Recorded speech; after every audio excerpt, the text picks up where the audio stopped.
Bonsoir les gens. Donc, le dernier cours, je vais vous l'enseigner sur un outil de modélisation qui s'appelle Pimol. On a déjà vu avec PsyBlast qu'il y a possibilité de modéliser à partir d'une séquence prise d'un séquenceur et que l'exactitude de PsyBlast elle est de l'ordre jusqu'à elle atteint un maximum de 60%.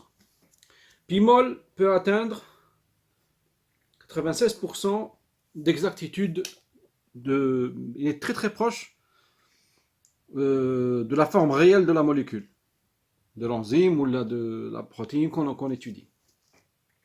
Seulement, Pimol n'utilise pas seulement la séquence qu'on prend d'un séquenceur, il exige deux techniques. Donc on doit prendre deux images différentes de notre molécule. Donc on doit faire l'extraction de la molécule et faire la cristallographie à rayon X et aussi faire la RMN. Bien sûr. Cristallographie à rayon X, donc l'image est prise à rayon X, elle nous montre le squelette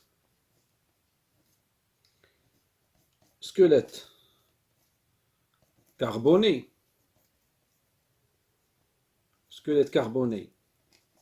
de la molécule organique. On l'appelle cristallographie parce que toutes les molécules, surtout protéines, sont imbibées d'eau. C'est comme des éponges. Malheureusement, l'eau ne laisse pas les rayons X pénétrer. Donc il rend flou, il ne nous laisse pas voir le squelette carboné, la forme intérieure, le squelette de la molécule. Donc, qu'est-ce qui va se passer? On doit déshydrater notre molécule, premièrement, et deuxièmement, on doit la congeler, la rendre comme un cristal congelé. C'est pour ça qu'on dit cristallographie à rayon X, parce qu'on doit déshydrater et deuxièmement congeler pour obtenir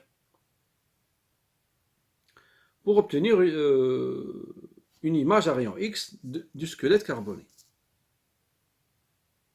Donc, les étapes ici, premièrement, on utilise le PEG. Le PEG, c'est un déshydratant qui est léger, qui va évacuer doucement, sans déformer la molécule. Donc, la molécule, elle est bombée, elle est pleine d'eau, comme une éponge imbibée d'eau. Au fur et à mesure, elle va perdre l'eau, l'eau va sortir. Et après le PEG, pour finir la déshydratation complète, on fait une lyophilisation. Lyophilisation, ça veut dire qu'il y aura zéro eau, pas d'eau. Et troisièmement, on passera au...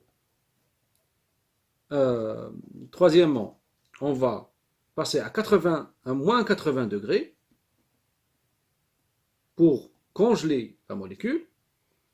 Et lorsqu'on fera notre image rayon X, ça sera avec un maximum de température de moins 20. À moins 80, on peut conserver la molécule à l'infini. Mais si on veut la prendre en image, on peut le faire à moins 20. D'accord? Cette technique elle a un désavantage, c'est que lorsqu'on déshydrate la molécule, c'est comme si on voulait prendre une photo d'un grain de raisin, mais lorsqu'on la déshydrate, on va prendre en photo un raisin sec. حبة أزبيب كي باغي نصور أنا حبة عنب بصح اللو هذاك ما يخليش لي ريون اكس يفوتوا. Qu'est-ce qui se passe?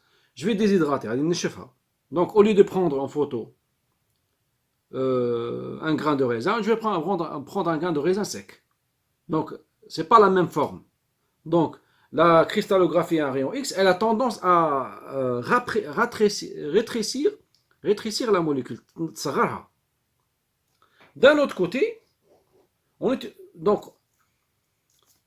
la deuxième technique qu'on doit utiliser, c'est la RMN. La RMN, c'est une technique similaire à l'IRM, l'imagerie par résonance magnétique.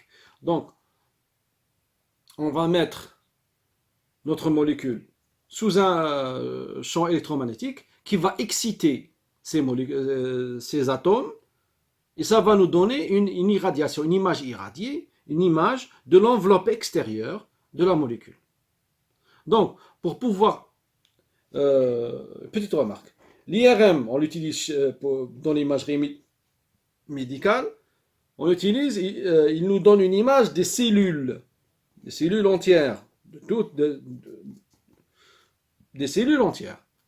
La RMN, ça va nous donner une image du carbone, de tous les atomes. C'est un autre niveau.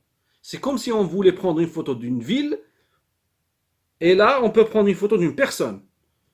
C'est extrêmement fin, c'est infiniment plus fin que l'IRM. L'IRM, c'est pour prendre en photo une tête ou une jambe, des intestins, des organes entiers, des cellules.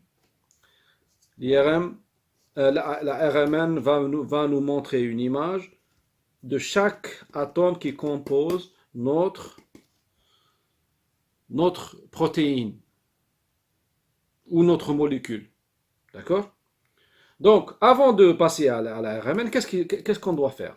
On doit nourrir la cellule qui va fabriquer cette enzyme, par exemple. On doit la nourrir avec des acides aminés qui sont irradiés, qui sont faits avec des isotopes. Ces acides aminés sont faits avec du C13 et du N15. D'accord? C'est des isotopes radioactifs qui vont nous donner une image différente. Donc lorsqu'on va prendre en image, lorsque vous allez nous nourrir la cellule avec ces acides aminés, elle va fabriquer la petite protéine, on va l'extraire, et lorsqu'on prendra en image grâce à la RMN, on aura les carbones avec une couleur, les azotes avec une couleur, l'oxygène avec une couleur, et on pourra distinguer tous les différents composants de notre molécule. Donc, oui, la RMN, puisque elle a comme principe d'exciter les atomes pour donner une irradiation, les atomes ont tendance à gagner en énergie, donc ils vont un petit peu gonfler en taille. Au contraire de la cristallographie à rayon X, la RMN, elle exagère la taille. Elle exagère la taille de la molécule parce qu'elle est excitée. Elle est sous champ magnétique. Donc les atomes vont se gonfler par la force, par l'excitation magnétique. Donc, je vais vous montrer un exemple. Voilà. Ici, c'est un exemple de l'image du squelette carboné faite par les rayons X. Donc, cette image, elle est un petit peu rétrécie, raplatie, parce qu'on a congelé, on a déshydraté et congelé la molécule avant de prendre le squelette. Ici, c'est l'image prise par la RMN. D'accord? Donc, chaque couleur représente un azote, un oxygène ou un carbone, d'accord, en détail, mais cette image elle est un petit peu plus exagérée, les atomes sont excités, c'est comme de l'eau bouillante, elle prend plus de volume. Pimol, qu'est-ce qu'il va faire? Il va trouver un juste milieu, il va jumeler les deux images pour nous donner ce que l'on appelle une structure en feuillet. Une structure en feuillet, c'est ça l'image qui est la plus proche de la forme réelle de nos molécules, de nos protéines, de nos enzymes, de nos hormones, etc. etc. D'accord?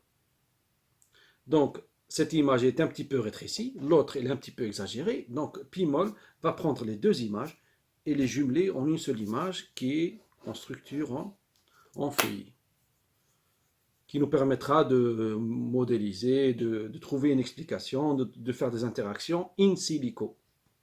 In silico. Sur ordinateur. Bonne chance à tous.